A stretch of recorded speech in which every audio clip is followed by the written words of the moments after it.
S, வீடு, schools, hotels, store room இங்கெல்லாம் partition wall கட்டணும்னாலும் இப்போ பில்டிங் போனஸோட first choice Renocon Rapid Wall Panels. 7 தலைமுறைகள் பாரம்பரியமிக்க ஒரே சித்த மருத்துவ ஸ்தாபனம் சேலம் சிவராஜ் சித்த வைத்தியசாலை. இப்பொழுது சேலம், ஈரோடு, சென்னை, ஹொசூர், திருப்பத்தூரில் தினசரி மருத்துவரை சந்திக்கலாம். தொடர்புக்கு 9842722500.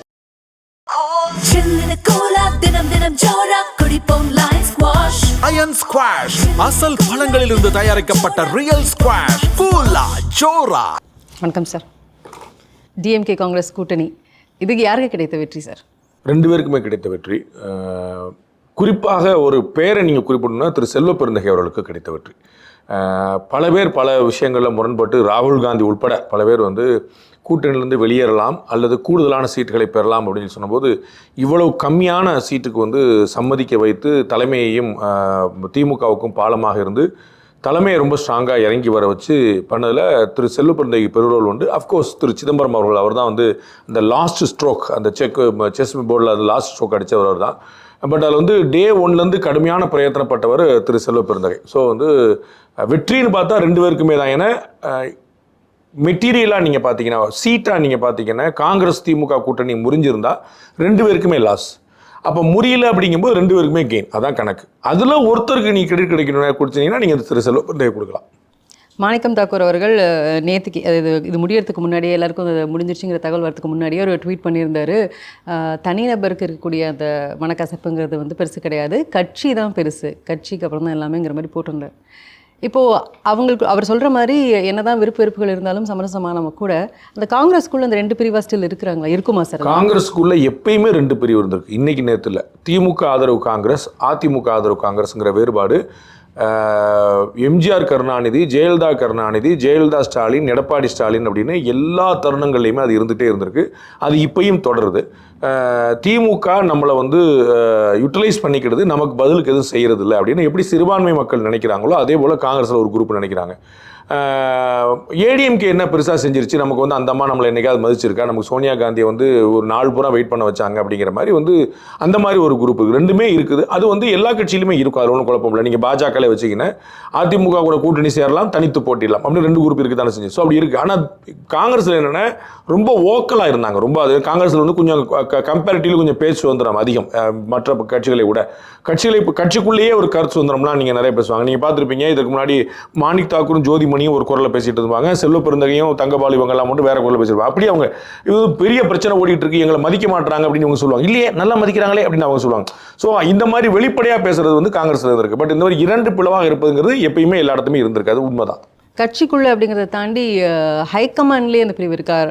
ராகுல் காந்தி அவர்கள் ஒரு பக்கமும், சோனியா கார்கே அவர்கள் ஒரு பக்கமும் இருக்கிற மாதிரியான ஒரு விஷயம் இருக்கு. ராகுல் காந்தி டே ஒன்லேருந்து இஃப் ஐம் நாட் ராங் 2009 இருந்தே அவர் வந்து ஒரு பரீட்சார்த்த முயற்சிகளை செய்யக்கூடியவராக எப்பயுமே இருந்திருக்கிறார். பெரிய துயரம் என்னென்ன, ராகுல் காந்தியை பப்பு குழந்தை விவரம் தெரியாது 13 தடவை ரீலான்ச் பண்ணாங்க அப்படின்லாம் மற்றவங்க கேள்வி பண்ணுறாங்க இல்லையா.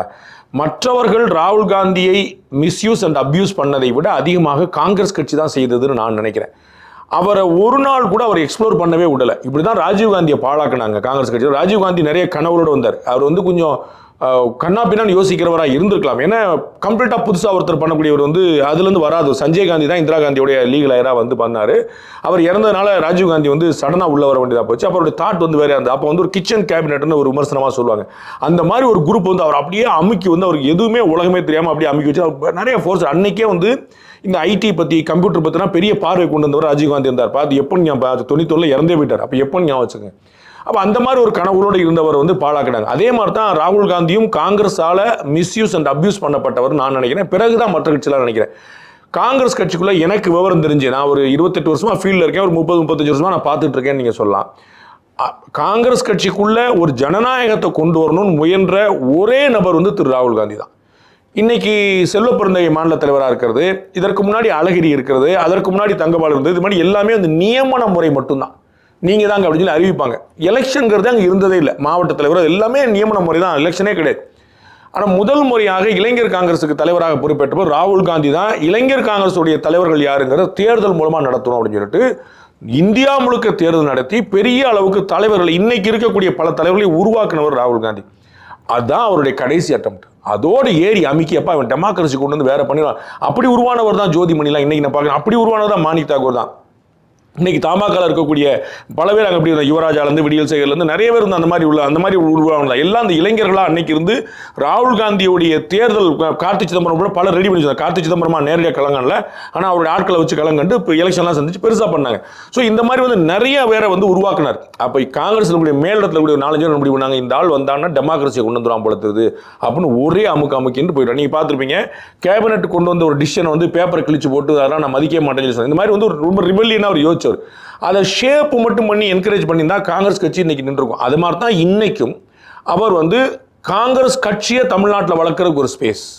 இன்னைக்கு எத்தனை எம்எல்ஏ வாங்கி நீங்கள் என்ன செய்ய போறீங்க? ஒன்றும் செய்யப்படல. நீங்கள் வந்து 28 எம்எல்ஏ வச்சிருக்கீங்க, 28 சீட் வாங்கியிருக்கீங்க. போன முறை 18 எம்எல்ஏ இருந்தாங்க, இந்த முறை ஒரு 10-12 எம்எல்ஏ கிடைக்கிறாங்கன்னு வச்சுக்கோங்க. அதை வச்சு என்ன செய்ய போறீங்க? அந்த எம்எல்ஏ இல்லாமல் இருந்தால் தான் என்ன? நம்ம வந்து இப்போ 2029 வரைக்கும் நம்ம 3 வருஷம் டைம் கிடைக்கும். ஸோ இந்த இன்னைக்கு தனித்து போட்டியிடும் மூலமா தாவேக்கா கூட போட்டியிடும் மூலமா கட்சியை வளர்க்குறதுக்கு ஒரு ஸ்பேஸ். 3 வருஷம் கழிச்சு திரும்ப நீங்கள் மாற்றிக்கணும். ஏடிஎம்கே மாற்றிக்கலையா, மதிமுக மாற்றிக்கலையா, எல்லாருமே மாற்றிக்கலையா, இப்போ தேமுதிக கூட்டணி மாறல, அப்படி எல்லாரும் மாறினப்போ நம்ம மாறிக்கிடுவோம்னு சொல்லிட்டு அவர் சொன்னார். Beautiful option to explore. ஏன்னா அவங்க வந்து பார்லிமெண்ட் தான் அவங்களுக்கு ரொம்ப பிரதானமான கணக்கு, அப்புறம் தான் அசம்பிளிஸ் நடக்கும். அப்போ வந்து அந்த வாய்ப்பே அவங்களுக்கு கொடுக்காம அவர் மட்டும் தான் எனக்கு தெரிஞ்சு சோனியா காந்தியும் மல்லிகார்ஜுன காரையும் ஒரு பக்கம் இருந்தாங்க, இவர் மட்டும்தான் நம்ம எக்ஸ்ப்ளோர் பண்ணலான்னாங்க. ரொம்ப ஆச்சரியமா ராகுல் காந்தியோட குரலுக்கு மாவட்ட தலைவர்கள் முன்னாள் இந்நாள் எம்எல்ஏக்கள் பெரும்பகுதி சப்போர்ட் பண்ணாங்க. இந்த சோ கால்டு நம்பர் 2 நம்பர் 3 தலைவர்னு சொல்ற டாப் லெவலில் இருக்கக்கூடிய இந்த லேயரில் இருக்கக்கூடியவங்க தான் கம்ப்ளீட்டாக அப்போஸ் பண்ணாங்க. இன்னொரு முறை ராகுல் காந்தி கைவிடப்பட்டார். உங்கள் நினைவுக்காக 2019 பாராளுமன்ற தேர்தல் தோற்ற பிறகு ஒரு மாநில அகில இந்திய தலைவர் பதவியை ராஜினாமா பண்ணப்போ ஒரு வரி எழுதுறார். அந்த ராஜினாமா கிடையாது எழுதுறார். அப்படி ராஜினாமா பண்ணவங்க யாருமே கிடையாது. தோற்றதுனால நான் ராஜினாமா பண்ணுறேங்கிறது ரீசெண்ட் டேஸில் பார்த்துறேன். அதனால தான் ராகுல் காந்தியை நான் வந்து திரும்பி அதை மதித்து தனியாக வந்து அவரை வந்து மேலே எடுத்து வைக்கிறேன். ஒரு கட்டத்தில் நான் தனித்து விடப்பட்டேன்னு எழுதுறார். யார் மூலமா? கூட்டணி கட்சிகள் தனித்து விடப்பட்டேன்னு சொல்ல முடியாது, எதிர்கட்சிகள் தன்னை கைவிட்டான்னு சொல்ல முடியாது. தனித்து விடப்பட்டேங்கிற வார்த்தை எங்க இருக்கும்? வீட்டுக்குள்ள தனித்து விடப்பட்டேன்னா கட்சிக்குள்ள தனித்து விடப்பட்டே தான் இருக்கும். அப்போ நான் வந்து ஒன்று ட்ரை பண்ணிட்டே இருந்தேன், எல்லாரும் வந்து என்னை கைவிட்டாங்க அப்படிங்கிறத ஒரு கட்டத்தில் நான் தனித்து விடப்பட்டேன்னு சொல்றாரு. அப்போ காங்கிரஸ் கட்சி எப்பயுமே ராகுல் காந்தியை மிஸ்யூஸ் அண்ட் அபியூஸ் பண்ணியிருக்கு.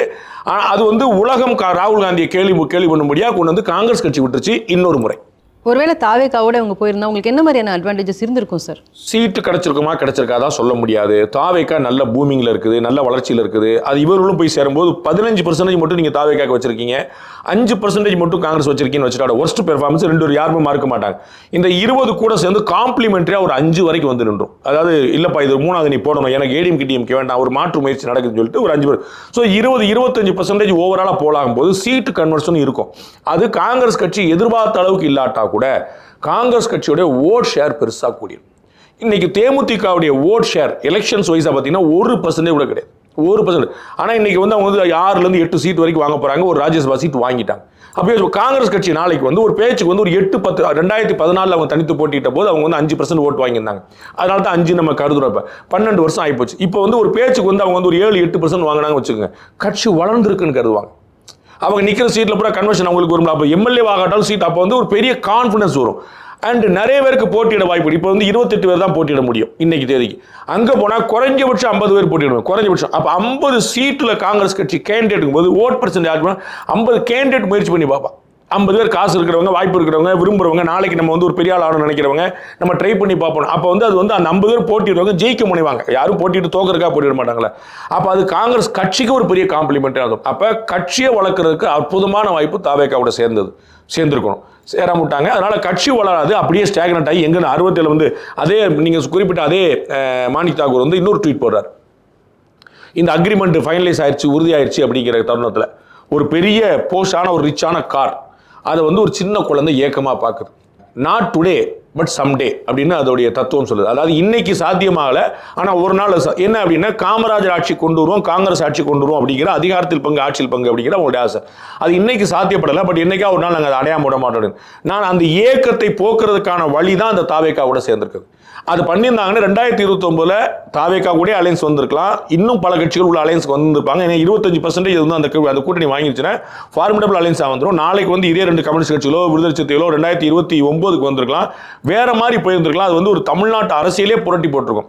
அந்த ஒரு வரலாற்று வாய்ப்பை காங்கிரஸ் கட்சி தவற விட்டுருச்சு. இருக்கிறது போதுப்பா, இருக்கிற வச்சு சந்தோஷமா இருப்பா அப்படிங்கிற அந்த பழமைவாத மனநிலையில அங்க போய் நின்றுச்சு. அது வந்து காங்கிரஸ் கட்சியில் இருக்கக்கூடிய 2ஆம் கட்ட 3ஆம் கட்ட தலைவர்கள் அந்த கட்சிக்கு நல்லது செய்யல, அதை ரிசல்ட்ல பார்ப்பாங்க. மார்ச் 1ஆம் தேதி முதல்வர் அவர்களுடைய பிறந்தநாள் அன்னைக்கு அவர் போட்ட அந்த ட்வீட் ஹாப்பி பர்த்டேன்னு போட்டால் கூட அந்த பிரதர்ங்கிற வார்த்தை இல்லை அப்படிங்கிறது எல்லாராலையும் பேசப்பட்டது. ராகுல் காந்தி வந்து பிரதர்னு தான் எப்பயும் அட்ரஸ் பண்ணுவார், பண்ணலை அப்படிங்கும்போது அவருக்குள்ள ஒரு கோவம் இருக்குது அப்படிங்கிறது. இன்னும் அந்த கோவம் சஸ்டெயின் ஆகிட்டு தான் இருக்கா இந்த கூட்டணிக்கு அப்புறமாகவும்?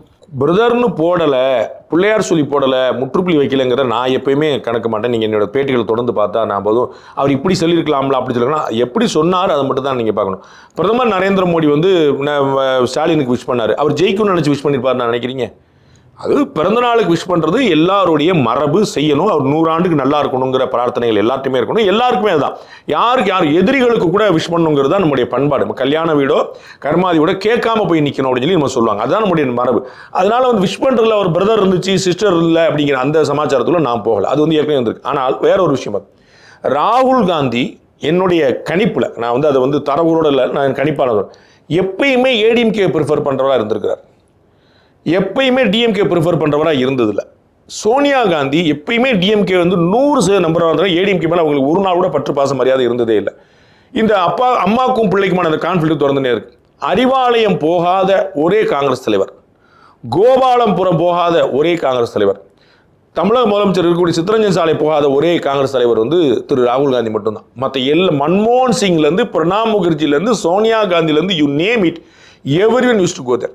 வேறஸ் ஜெயலலிதா அவர்கள் உடம்பு முடியாமல் இருந்தபோது முதல்ல வந்து பார்த்த அகில இந்திய தலைவர் ராகுல் காந்தி மருத்துவமனையில். அவருக்கு எப்பயுமே சாஃப்ட் கார்னர் எப்பயுமே இருந்துகிட்டே இருந்திருக்கு. ஆனால் அவருக்கு வந்து நான் ஏற்கனவே பலமுறை சொன்ன மாதிரி காங்கிரஸ் கட்சி தான் அவரை வந்து கவனிக்கிறது இல்லை, கண்டுக்கிறது இல்லை. சும்மா இருப்பா, உனக்கு விவரம் தெரியாதுன்னு சொல்லி உட்காந்துருக்காங்க. அவரும் சரி எல்லாரும் சொல்றாங்க இப்போ மேலே விவரம் தெரியாது பொழுது பேசாமல் உட்காந்துட்டு இருக்காரு. கட்சி மேலேயே அந்த தலைமை மேலே இருக்கு அவருக்கு இருக்கக்கூடிய. அதாவது காங்கிரஸ் கட்சியை தமிழ்நாட்டில் வேற அறுத்தது திமுக. இந்த வரலாறு அவருக்கு தெரியும்ல. 67 வரைக்கும் ஆட்சியில் இருந்தது 47 51 52 67 வரைக்கும் ஆட்சியில் இருந்தது காங்கிரஸ் கட்சி. திமுக எமர்ஜ் ஆகி தான் காங்கிரஸ் கட்சி தமிழ்நாட்டில் தலையெடுக்க விடாம பண்ணிருச்சு. இது எல்லாமே பழைய வரலாறு. இந்த வரலாறை காங்கிரஸ் கட்சிக்காரங்க மறந்துட்டாங்க. ராகுல் காந்திக்கு மறக்க முடியலன்னு நினைக்கிறேன். அவருக்கு வந்து சொல்லப்பட்டு தெரிய வந்திருக்கு நினைக்கிறேன். அவருடைய தந்தையாருடைய மரணம் இந்த மண்ணில் நிகழ்ந்துச்சு. இது மாதிரி பல விஷயங்கள் அவருக்கு எமோஷனலாக அவருக்கு வந்து ட்ரிகர் பண்ணி, ரொம்ப சின்ன வயசு நான் வந்து பார்த்துருக்கேன். ராஜீவ் காந்தியோட ராகுல் காந்தியும் பிரியங்கா காந்தியும் பிரச்சாரத்துக்கு வந்து ஸ்ரீவில்லிபுத்தூரில் நான் பார்த்துருக்கேன். நான் என்சிசியில் இருந்து நான் அவர்களுக்கு பாதுகாப்பு கொடுக்குற இடத்துல இருந்திருக்கிறேன்னு.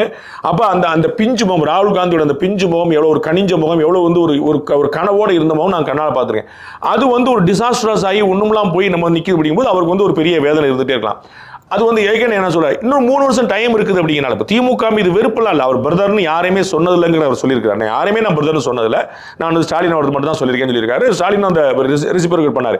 ஸோ அது தனிப்பட்ட நட்புங்கிறது எப்பயுமே வேற. நீங்கள் பார்த்துருப்பீங்க, நரேந்திர மோடியும் ஸ்டாலினும் பழகிற விதத்தை பார்த்து பல பேர் கன்ஃபியூஸ் ஆனாங்க. ஏப்பா இவங்க வந்து வேற மாதிரி திட்டிக்கிறாங்க, இங்கே வேற மாதிரி தோளில் தட்டிக்கிறாங்க, கட்டி பிடிச்சிக்கிறாங்க, பை பை சொல்லிக்கிறாங்க அப்படின்னு அந்த இணக்கம் வந்து பல சந்தில் கன்ஃபியூஷன். அதுதான் நாகரிகம்னு சொல்லுவார். வட மாநிலங்களில் இருக்கக்கூடிய அந்த நாகரிகத்தை எப்பயுமே கடைபிடிச்சிருக்காங்க.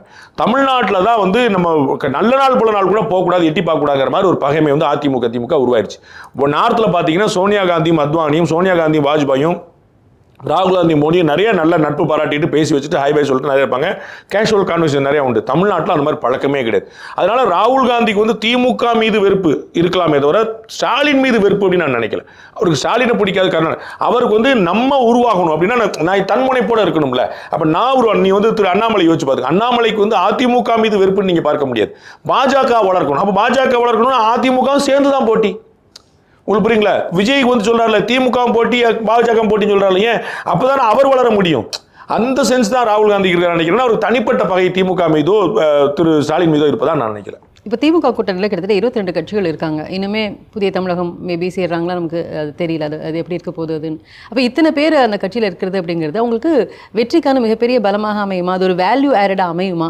ஏன்னா 96 இல்லை 21 அப்போ வந்து ஒரு ஆன்டி இன்கம்பன்சி இருந்தது. ஆனால் இப்போ இவங்களே தான் ஆட்சியிலையும் இருக்காங்க. அப்படிங்கும்போது இவ்வளோ பெரிய ஒரு கூட்டணிங்கிறது அவங்களுக்கு எந்த மாதிரியான ஒரு வேல்யூ ஆடடாக இருக்கும்? இவ்வளோ பெரிய கூட்டணிக்கு தேவை என்ன இருக்குன்னு முதல்ல யோசி. அது என்ன பண்ணுங்கிற ரெண்டாவது பார்ப்போம். என்ன தேவை? நீங்கள் குறிப்பிட்டது போல நான் நல்லாட்சி கொடுத்துருக்கிறேன், பெண்களுக்கு இலவசம் கொடுத்துருக்கிறேன், அவர்கள் கேட்காதெல்லாம் கொடுத்துருக்கிறேன், 5000 ரூபா கொடுத்துருக்கிறேன், 1000 ரூபா கொடுத்துருக்கிறேன், நம்ம வந்து மாற்றுத்திறனாளிகளுக்கு, முதியோர்களுக்கு, ஓய்வூதியம் பெறுவர்களுக்கு எல்லாருக்கும் அள்ளி கொடுத்துருக்கேன். யாருமே கோரிக்கையே வைக்காதவர்களுக்குலாம் கொடுத்துருக்கேன். நான் ப்ளஸ் 2000 போனஸாக வச்சுக்கன்னு கொடுத்துருக்கேன். இவ்வளோ அள்ளி கொடுத்துருக்கேன். அப்போ வந்து எனக்கு கண்ணை மூடிட்டுல ஓட்டு போடணும்.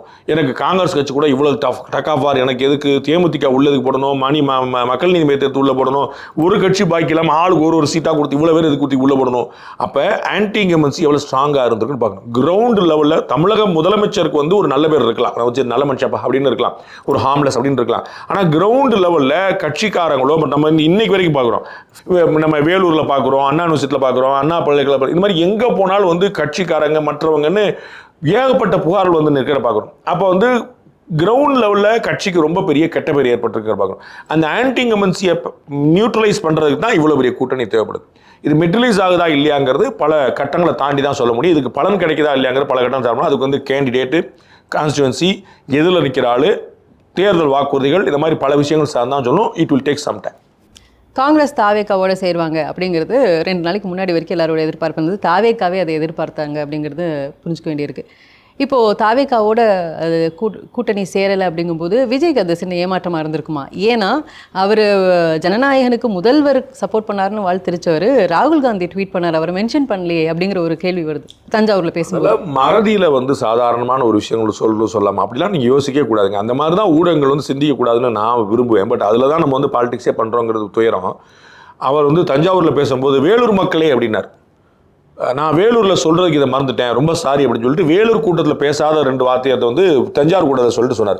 தஞ்சாவூர் மக்களையும் சொல்லிட்டு அப்புறம் ஏன் வேலூர் மக்களையும் சொன்னாருங்க. இப்போ வந்து அப்போ வேலூரில் ஏன் சொல்ல, வேலூர் செகண்டரி, அதில் ஒரு சாதாரண ஒரு வந்து ஃப்ளோவில் ஒன்று பேசும்போது ஏன்னா ரொம்ப ரேராக தான் பேசுகிறாரு.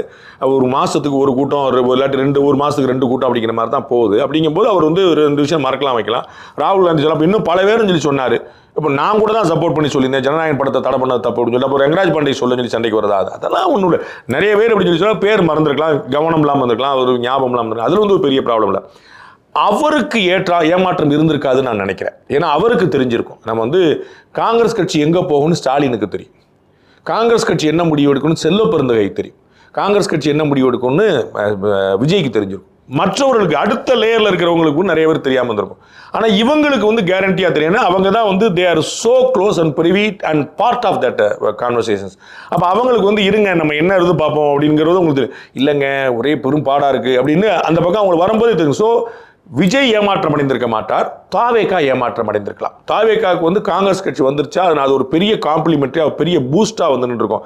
எப்படி செங்கோட்டையன் அவர்கள் வந்து சேர்ந்தபோது அது வந்து ஒரு அவங்களுக்கான ஒரு அங்கீகாரம், அது வந்து அந்த மாதிரி என்டாஸ்மெண்ட் அந்த மாதிரி வந்துச்சோ, காங்கிரஸ் கட்சி ஒன்று வந்துச்சுன்னா அது வந்து ஒரு ஒரு கன்வின்சிங்கான அலையன்ஸாக வந்துருக்கும். அப்போ தான் அது அலையன்ஸாக இருக்கும். இன்னும் 4 கட்சிகள் உள்ள யாராவது சேரலாம், அது வந்து வேறு விஷயம். ஆனால் காங்கிரஸ் வந்திருந்தா தான் அது ஒரு அலையன்ஸ் கணக்கில் வந்திருக்கும். அப்படிப்பட்ட ஒரு வாய்ப்பு ஏற்படாது. தாவேகாவுக்கு ஏமாற்றமாக இருந்திருக்கும், விஜய்க்கு ஏமாற்றமாக இருக்காது.